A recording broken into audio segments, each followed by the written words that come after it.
You know, I feel like it's a sign that your printer doesn't like you when you put some nice new ink in it and you print out your nice document and it's all good to go, and then it likes to draw this line all the way down your nice outline. It's like your printer just is like, I don't like you. I really feel like that's what it's trying to tell me.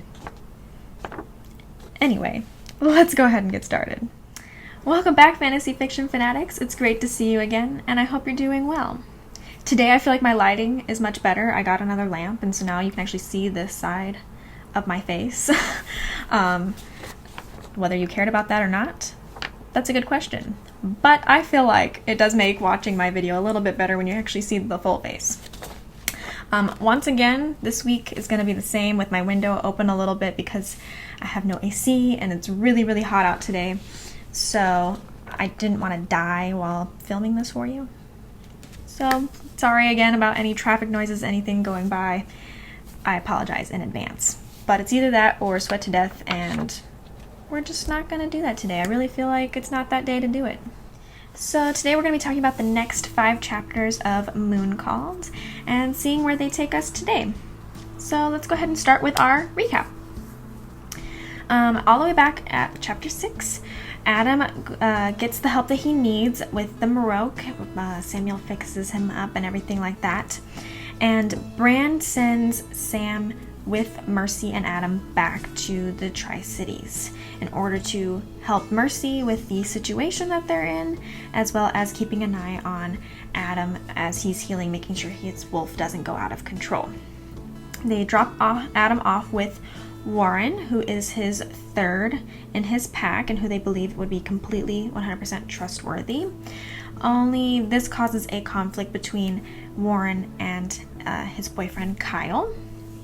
Mercy tells Kyle the truth about herself and about Warren, the fact that he is a werewolf, and she decides to take a leap of faith with Warren and tell him the truth in the hopes of fixing their relationship.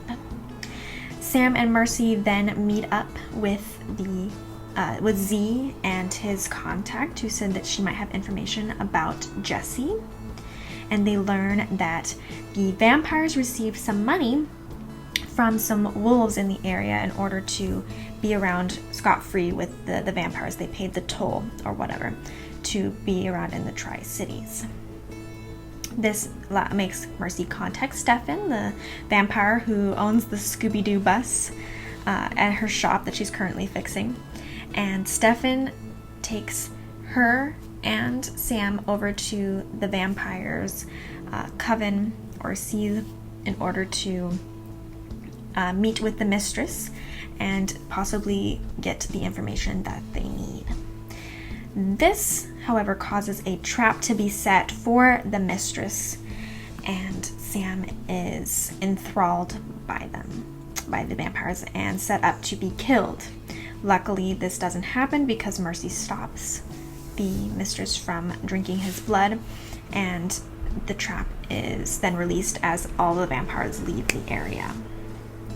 And that's kind of where we ended. We kind of ended after a very tense interaction between the vampires and Mercy, and they don't follow through on the trap once they realize what's happening and just disperse. We don't know how they make it out yet, if they do make it out, or what happens from there. Okay, so we did read quite a few pages, a lot more than we normally do. It was closer to 100 than closer to 50, which lately we even the first set of chapters we did closer to 50.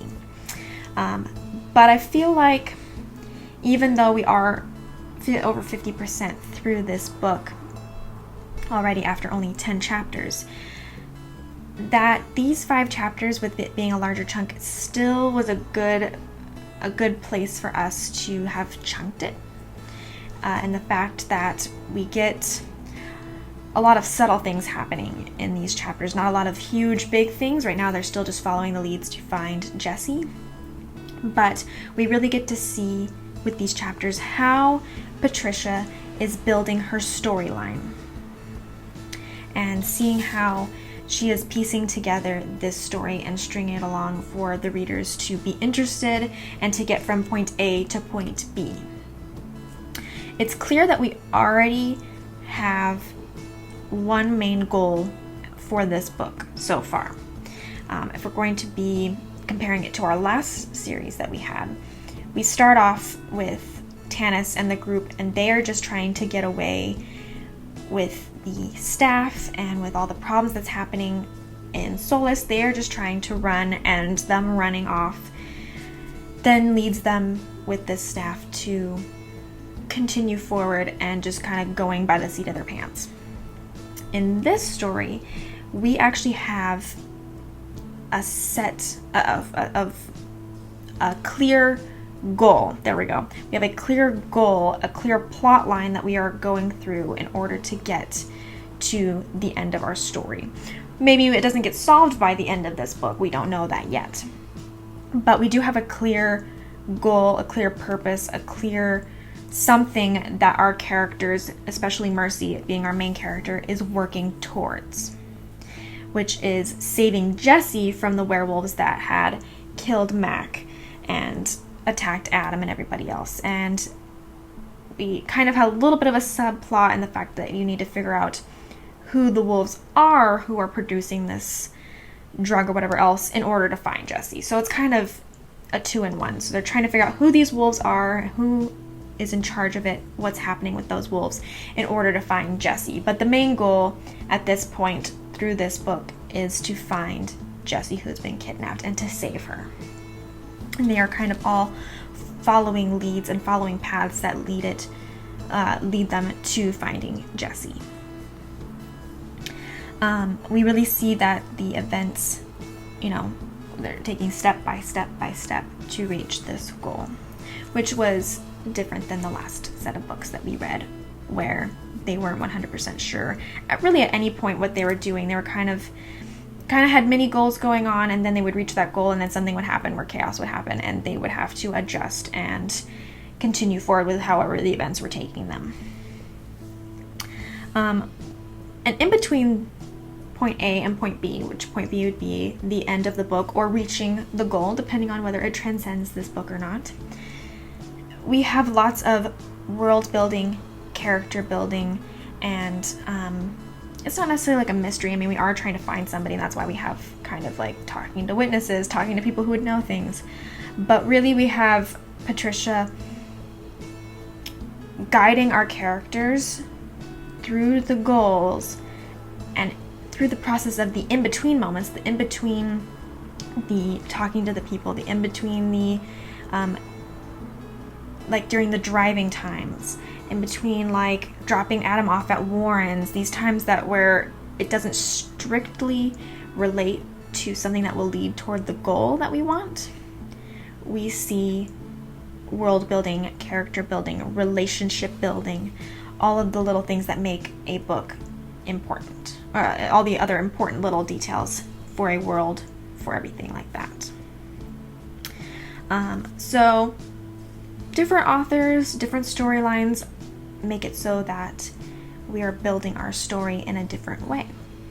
And that's how Patricia is building this particular story, is we have a goal, we've got things set to go, and in between these moments, between the times that they are doing the important events that lead toward doing this goal, we've got the world building and the character building, the relationship building, and the little tiny details that are very important for a reader to be interested, for a reader to believe in this world, for a reader to understand what's going on. So all the important things are in between the slots, versus like with Dragonlance that we had, where it was more action based and we had a lot more action, a lot more things happening, boom boom boom right after another, and you kind of filled in the important things based on the actions and the reactions and how people interacted with each other during the actions. So it is definitely different, and we see a different type of writing here. It's also different because it's in the first point of view, like we talked about in the last class. Being in a different point of view and being much closer to our character, we have to, as an author, you would have to build your world in a different way than you could with a third-person narration that knows everything that's going to happen and knows what you need to know as a reader. As a main character who is supposedly writing her own story, it's more complex, as well as the character doesn't always know everything, so she can only give what she can when she can. Does that make sense? Yes, no, maybe so. Okay, let's go ahead on to our main meaty topic for today. This is actually going to take up the majority of our class, because I felt like the most important thing that you get from these chapters is the relationships that Mercy has with different werewolves. I really feel like during these 5 chapters, we see several different people that Mercy has a relationship with, and we really build on those relationships. And I feel like that's because since it's book 1, we have to build characters, obviously. But because we're at a main character who we're very close to, we have to build the relationships of the people around her and be close to them in order for us to trust them, in order for us to know who they are, to know what role they're going to be in the story. There's a lot more to be gained based on their relationship and who they are to each other than you would in a third-person narration where you can spend time on different people. Since we only can spend time with Mercy and we only see it from her point of view, the relationships that she shows and how she explains them to us and what we see and what we build during these off times is going to be how we know who can be relied upon, who can be her buddy, who's going to have her back when she's in danger, as well as like these other things, building the world and stuff like that, because we still build the world no matter what by explaining different things between characters. So it does that as well.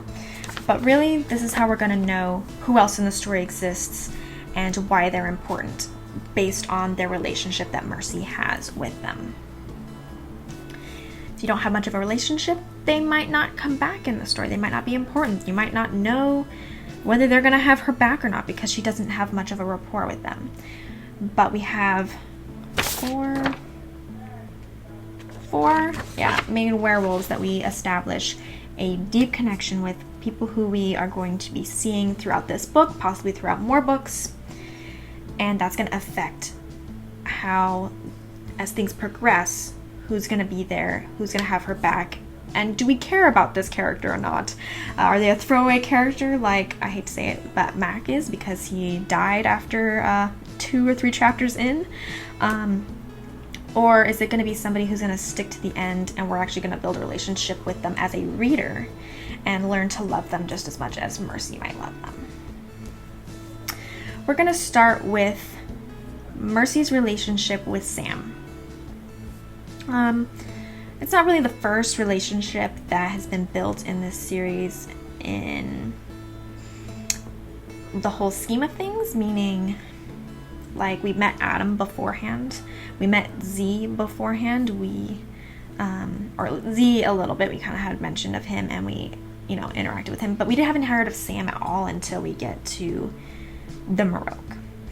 We don't have any type of relationship really built with Adam per se in the first 5 chapters. We do a little bit, but as we talk about in the next one, the concept of Adam's relationship with Mercy kind of changes when you see the next set of chapters. So I felt like Sam was the first one we actually built concepts of a relationship with in detail. Bran is a close second, but Sam is in the book so far more than Bran was, so I wanted to start with Sam, if that makes any sense. You're probably like, I don't care who we're starting with, just get on to the details. I just kind of have it mapped out the way I was thinking about it, and was thinking it might help you as watching this explanation and hearing about this explanation to know in the order that it came up with, and maybe you felt the same way, maybe you didn't. I'd always love to know down below what you think and how you feel, as always. Okay, now to the actual stuff that you're like, get to the point. Mercy and Sam. Obviously, they have been very blunt about the fact that Mercy and Sam used to have a romantic relationship when she lived with the Maroc's pack. And obviously it didn't end well. We know quite a few of the details by the end of this set of chapters. They actually are very upfront. Mercy's very upfront, very in the face about it. Sam and Bran both bring it up in the first little bit of seeing her. So it's something that Mercy feels, or maybe she doesn't feel this way. Maybe just Bran and Sam have forced it to be to be that way. But it's something that as a reader, I felt like they had to clear the path in order for Sam to interact with Mercy, especially with him coming down to the Tri-Cities with her, is that they had to move past it and get it out in the open, say what needed to be said, and move on. Obviously, you can't totally move on at this point, but at least make it so it's not unbearable to be in the same presence. So, Mercy to Sam was just somebody to have kids with. She wasn't somebody that he loved, despite her loving him very deeply. And she was only 16, so she was very young, somebody who wasn't able to understand, even if Sam never pledged love to her and thought he was upfront about how he wanted the relationship to work, she never really realized all he really wanted from her was to be able to have children with her, because he didn't want his children to keep dying, the ones that he had lost previously and the loves that he had had previously. And that really hurt Mercy very, very badly, and was what led to her moving away from the Marok. So we already have a relationship here that we can tell is very deep, has very deep ties, and is a little messy at this point. And they're going to try and re-figure out the relationship. Sam obviously did care about her, even if he didn't love her in the same way. And she obviously still... she's not really sure if she has feelings for him anymore, but she still cares about him. She still has those feelings that are stirred up a bit by seeing him. And we're going to have to see how they, in the future, as we continue to read, handle that situation. So far, it's not that they're ignoring it, since they have, talked a little bit about it, but right now they're not letting it affect what's happening, because Jesse is too important to Mercy. And though it's not as important to Sam, Sam has been given the job to look after her, and he's going to do that. So again, there's still that little tension. You still don't know what's going to happen after all this time, now that she's actually an adult. How will things progress? We're not sure, but there is still that tension, but they are working past that tension. And then we have that Sam, though he didn't love her, actually thought of her as a mate and had to mourn the loss of his mate from his wolf's point of view. So again, that adds an extra layer of depth, that even though Sam didn't love her the same way, he was very committed to her, was committed to spending his life with her, possibly, making a very deep connection, and he lost that, and it still made him sad to have lost it. So it changed both her, and it's changed both him since then. So the relationship is not going to be the same, and the relationship has to be rebuilt. That is very important to know as well, and the fact that Mercy doesn't totally know who Sam is at this point in time, and can't totally count on his relationship with her 100%. It also makes it, as a reader, you don't totally know what's Sam feeling, thinking, that kind of stuff. Obviously, he's gotten past her and didn't love her, so he didn't, go and commit suicide like her dad did. But it did have a deep effect on him. And how is that going to affect Mercy? To know that it had that deep effect, we're going to see if that's important or not. And then, despite the differences, despite the tension, despite the past, Sam is very protective of Mercy at this point. We don't know totally why he's protective, whether it's he still cares about her, even if he never loved her, he still cares, whether it's that he's been told he needs to take care of her by his father, whether it's just his natural instinct to protect people, whether it's just because she's a great friend to him. I don't know, because they never had any contact since she left. But he does seem to have her back at this point. We're going to see again how that progresses, but so far it seems like is very protective of her, almost a little bit flirty. We're going to talk about that a little bit later at the end after we list all these relationships, but there are several times when he's kind of put his hand on her leg, made little motions of claiming her a little bit, dominance, that kind of stuff. So we're going to see how he's changed and how he's affected by the fact that she has changed since he's last seen her. So far, he's on her side, wants to protect her, and we'll see where it goes from there. Now, the way I've kind of built going down this list here is I'm going to have Adam next and then Bran. And you're probably thinking like, oh, well, Bran we build more of a relationship with up at the first couple of chapters, and we see Adam more after that. But Adam, I feel like we get more information about, and so that's why I am listing Sam and Adam as first, because they have a more in-depth relationship that is built at this point, more information, more connection than we have with Bran and our other relationships we're talking about. So that is why I have Adam first, and then we'll discuss Bran. Okay, so Adam lives right next door to Mercy, and we have found out from Bran that he is at least Bran has asked him to look after Mercy. Whether that's why he's moved in next door, it's not 100% sure. That is what Mercy believes, but he does have a more close relationship than we initially thought in our first several chapters. It almost seemed like they didn't really interact much, but from what we've learned now is that they actually do have much more of a relationship than initially thought of. One thing that kind of contributes to this is that Adam has claimed Mercy as his mate to his pack. So obviously they're not actually romantically inclined toward each other, at least at this point. We'll see what happens in the future. We'll see what happens with Sam in the future. At this point, we don't really know if there's going to be any romantic relationships at all. But Mercy has been claimed as a mate to Adam, and she thought it was because she was a coyote, and that was his way of protecting her from her pack. But right now, she's unclear if that's totally the case or not. And she's also unclear about why they have such a relationship that they have, considering that Bran has asked Adam to look after her. So now she's really questioning her whole relationship with Adam, because did they really have a relationship, or is it just forced upon him and not really because of who they are as people? Which makes sense, so when you find out that somebody's actually asked you to ask somebody else to kind of have a relationship with you, it really makes you question what of it is real and what of it is just because you've been asked. So we will see how that portion plays along later, see if they ever address it or not, see how their relationship progresses in general from that. But Adam does know Mercy fairly well.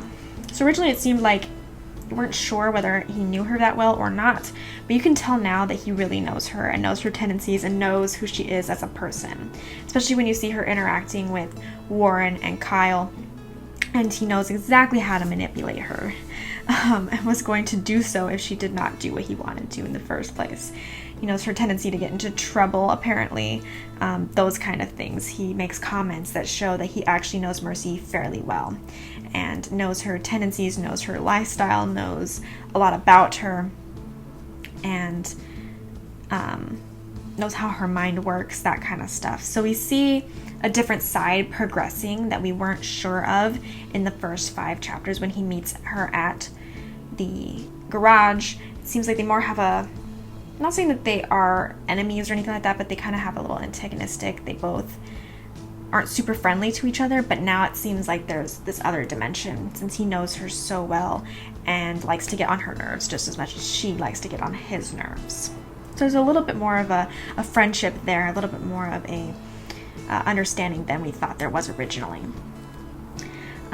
They both like to, like I mentioned, irk each other. They both like to poke at each other, especially with the whole thing with Warren and Kyle, where she decides that all 3 of the wheels are coming off when everything's said and done, and when she finds Jesse, she's going to have them both graffiti it just to tick off Adam. So you can definitely see that there is a friendly rivalry now, instead of just kind of that rivalry or that tension between them. Now you can tell it's a friendly tension. It's based off of knowing each other and having some sort of relationship, which does show why she loves Jesse so much. It does show why Jesse would come over and them be more interactive, is because her and Mercy and Jesse's dad do have more of a relationship than was originally portrayed. He is also very protective of Mercy, and so far, based on how he's acted with Sam, it does seem like he's going to be the one that's going to be in her corner when she needs it. We don't know for sure exactly, since we haven't developed enough of the relationship to see exactly where they stand, but you can tell that he snips at Sam when Sam is questioning her thinking skills, questioning what she should have done. Adam backs her up and is like, don't you dare talk to Mercy that way. She did the best that she could in the situation that she was in, and she helped me, and that's all that should matter. So you can definitely see that Adam is going to be beside her at something small, which means it's much more likely he's going to be there at something big. And even he wants her to be in charge of finding Jesse, because he knows how much she loves Jesse. And it shows that he trusts her, shows that he really cares about Mercy as well, and knows that she is going to do everything she can to help him out. So it shows trust on both ways, and protectiveness, especially from Adam to her. He also doesn't want her going alone anywhere else, and grudgingly lets Sam go with her, so that way she is not alone. But he'd really rather be going with her, so he's going to be the one that's got her back.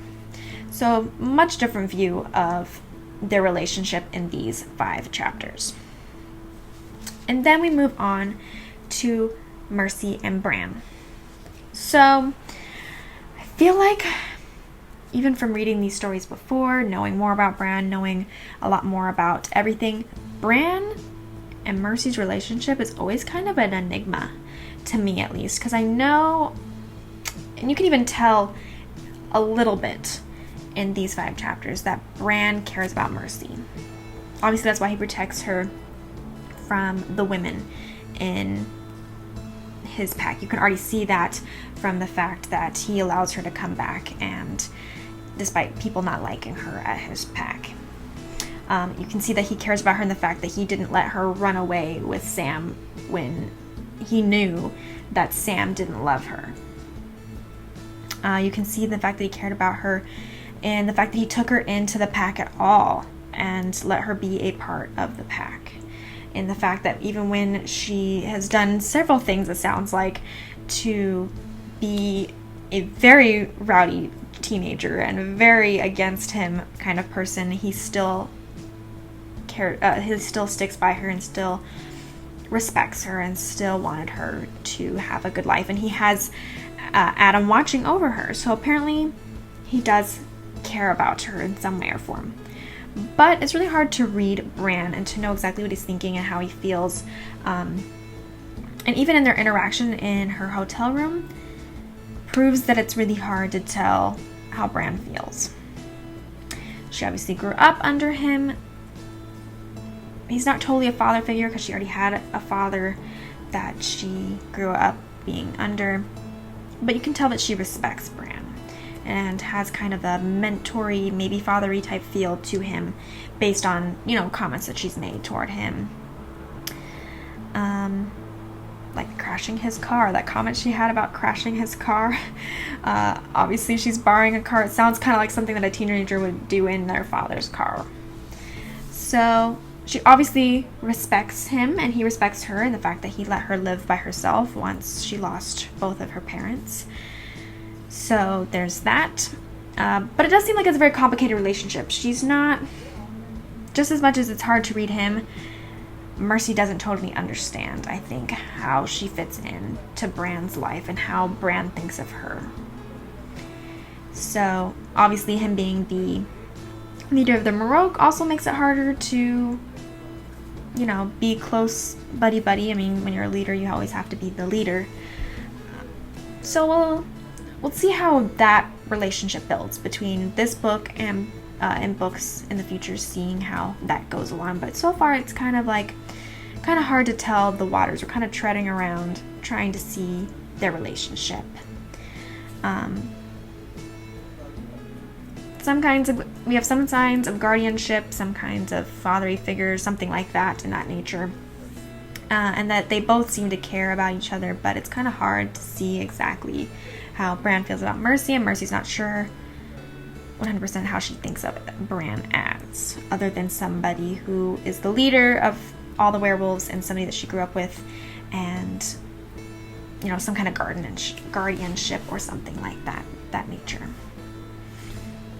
Okay, and then we've got this is I kind of put two people together. We've got Mercy and Warren as the main relationship, but then we've got a little bit of our relationship with Kyle kind of mixed in with that. I feel like they kind of are a pair in this moment where we're building this relationship. Warren is Mercy's best friend. So it seems that we are going to be seeing a lot of Warren since she is so close to Warren. And she knew about Warren even before he was a part of Adam's pack and actually helped him become part of Adam's pack. And so even though it's only a minor build, we see that they already have a good history together, and that Warren seems like somebody, being a best friend, would have her back and be someone that she's trusted. She's even trusted him with Adam's safety and the fact that he has to not be part of the scheme that might be happening to take over the pack, since they're not sure if any of the pack people were involved. Both Adam and Mercy say that it was a fishy situation and somebody from the pack might be helping these outsiders, but they're sure, and she's especially sure, of Warren not being one of those people, even though he is higher up in the pack. We do have a little bit of a minor build of relationship between Adam and Warren, considering Warren is also Adam's best friend. And even though he's only his third, Warren and Adam have a close relationship than Adam and Daryl, his second, is. They've already kind of made that clear. So we also have that dynamic added in, and the dynamic between Warren and Kyle being boyfriends, and the fact that both Mercy and Adam like Kyle, and both of them wanted to share the truth with Kyle and trusted Kyle to uphold this secret in the hopes of saving Warren and Kyle's relationship. So that's all kind of little minor things that have been brought up so far, but I really thought it would be good to put it in with this section since we're talking about relationships that are being built. And it seems like Warren, being both Adam and Mercy's best friends, are going to be important. And considering that now Kyle knows the secret between not only Warren and being a werewolf, but also the secret of Mercy being a coyote. And we're going to see how that goes and if that saves the relationship or not. But it does seem like Warren in particular is important, and possibly Kyle an extension of Warren. So I just wanted to touch on those couple of things that were brought up in these sections in this portion here as well.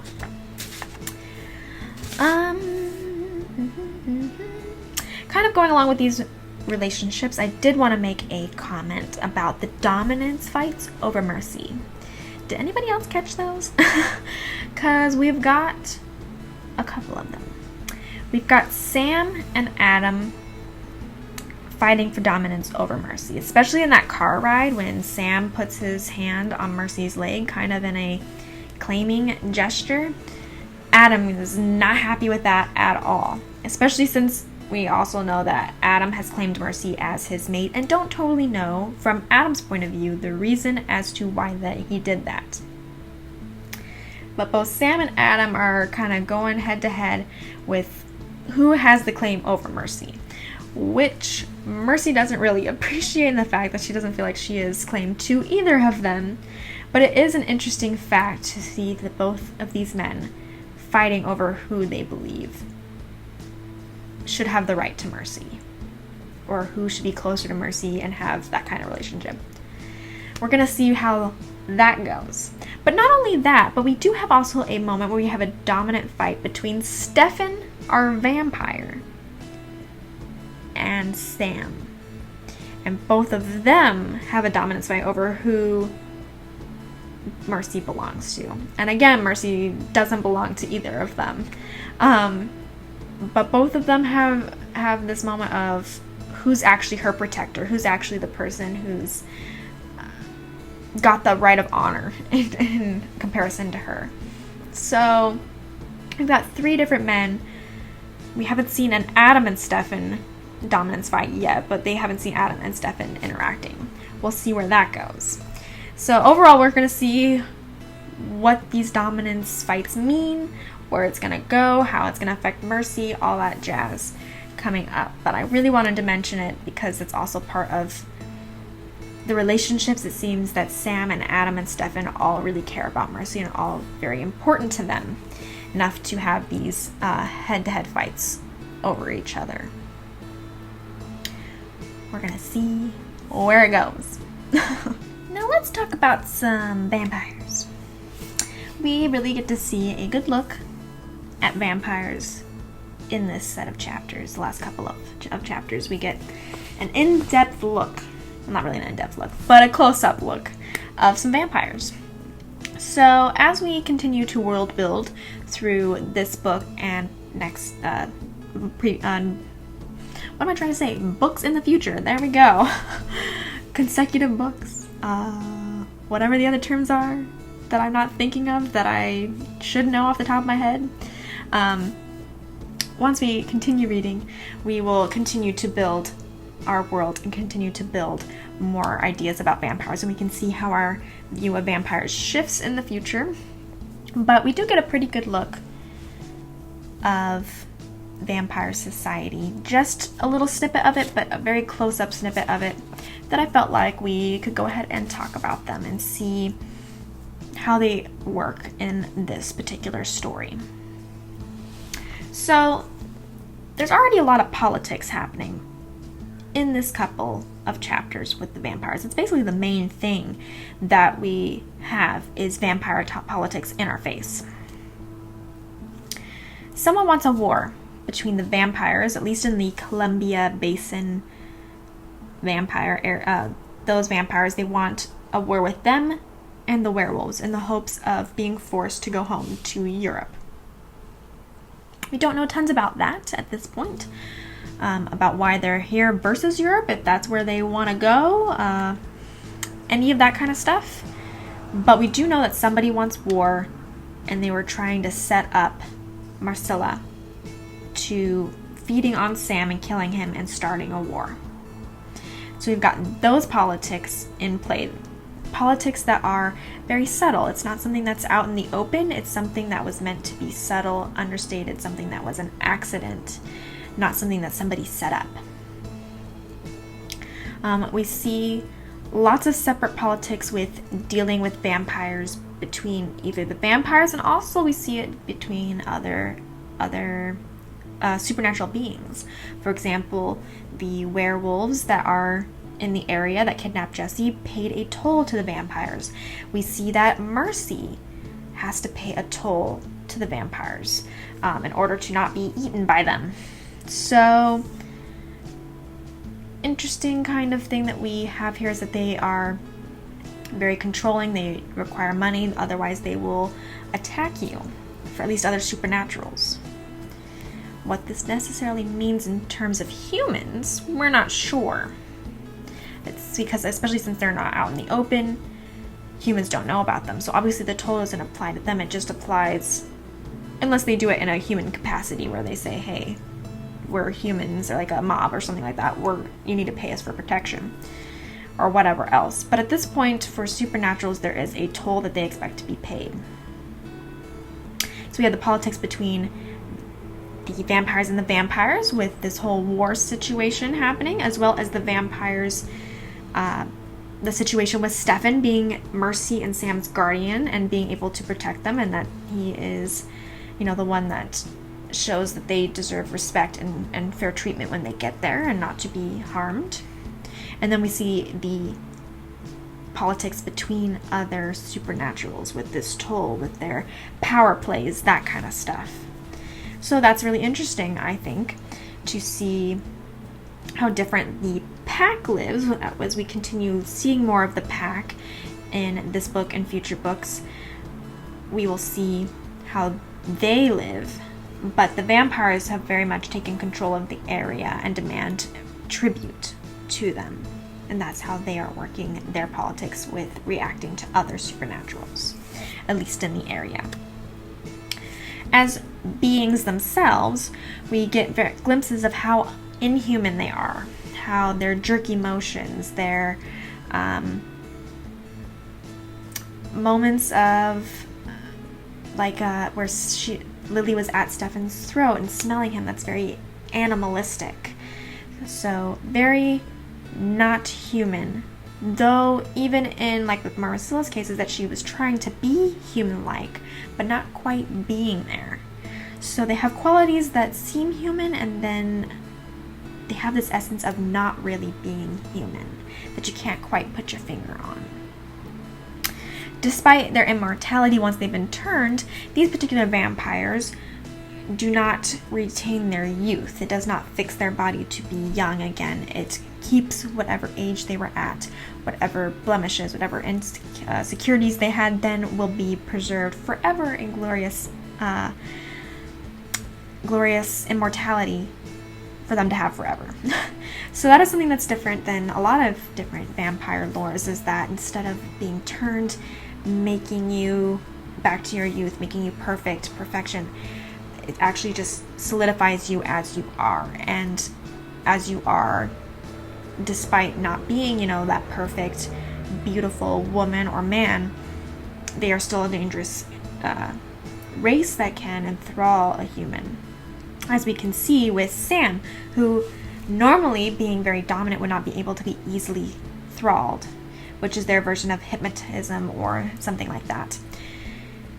But he is anyway, and we see that he is caught off guard, put in the thrall, even before Lily starts playing her piano. You see a little bit hits in there, but not enough to tell until he gets to be with Marcella, where she has absolute control over him.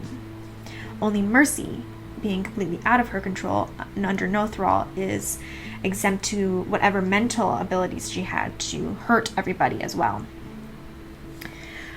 We see that Faith does hurt them. We don't know about all of the typical vampire weaknesses, but we do know that Faith crosses prayers, maybe not as much. We did hear prayers weren't quite as much of a strong defense, but definitely symbols of faith, and the believer, the owner's belief in that symbol affects the vampires. So we'll continue to see who they are, how they've changed, those kind of things in the future as we continue reading.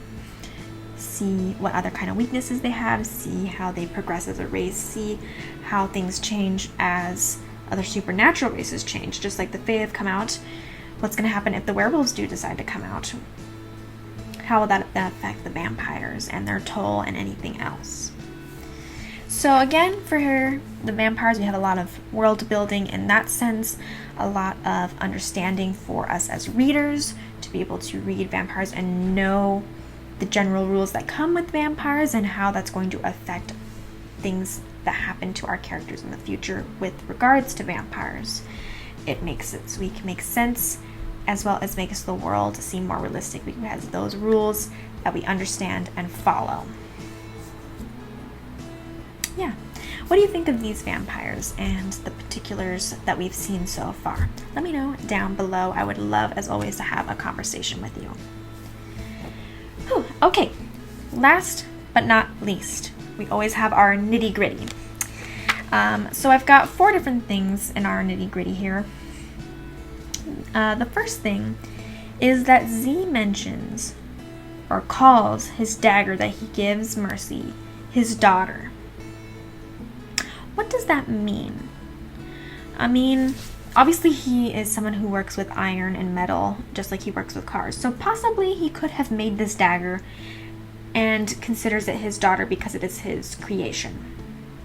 But normally people who create things do not call them their daughter or son.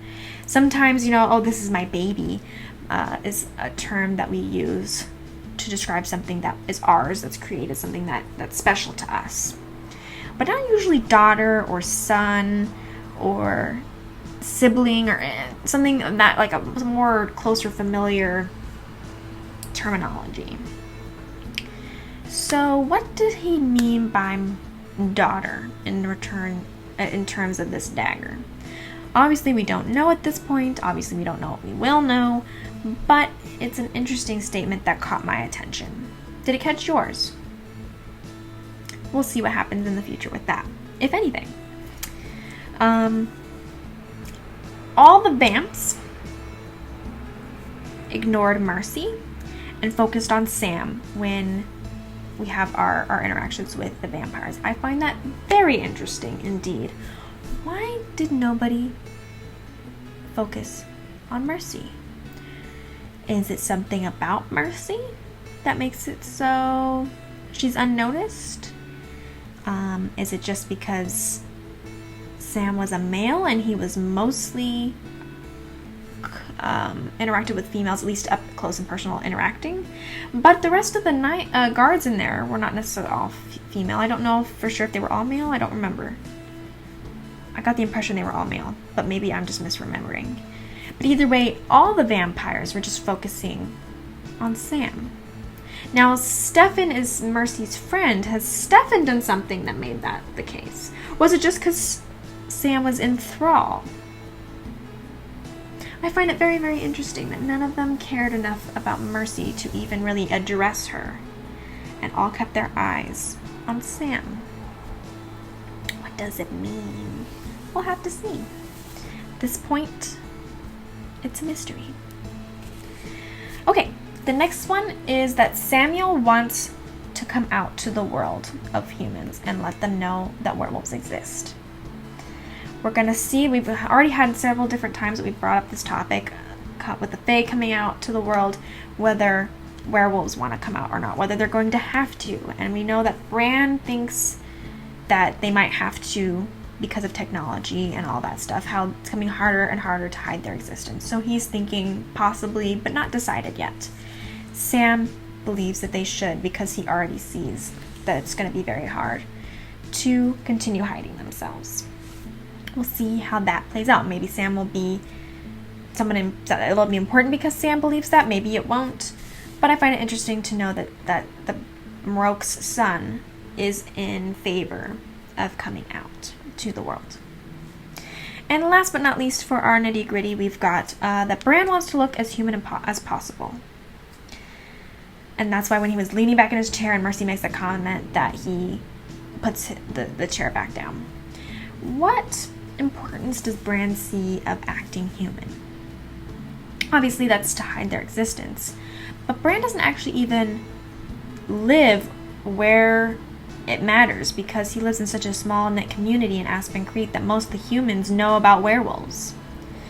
Obviously they're not spouting it to the next journal or anything like that. It's a kept secret. But everyone he's around already knows. So what is the point of Bran wanting to look more human if he lives in a place where it's not necessary? I find that that's an interesting thing, and we don't really get the concept of why he wants to look human or what the reasoning is behind it.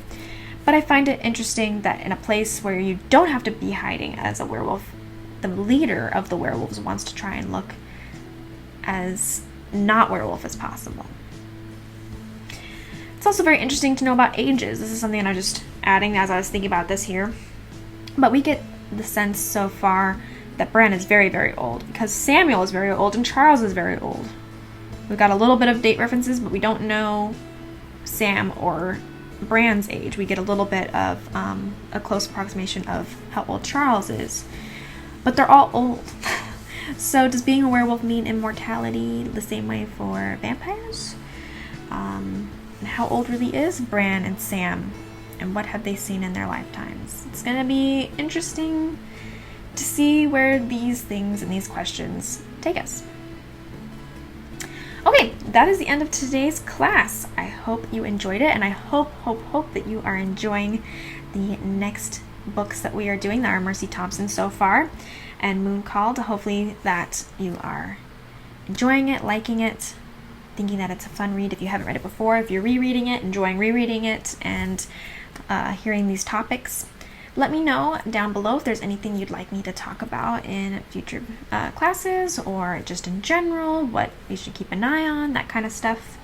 that you want to hear and talk about in these classes. If you want to have a discussion about anything I've already mentioned or anything else at all, please comment down below, or you can also go to my Twitter at fantasyfiction1 and talk to me on there as well. I would love to have a discussion with you and to hear your thoughts and feelings on everything.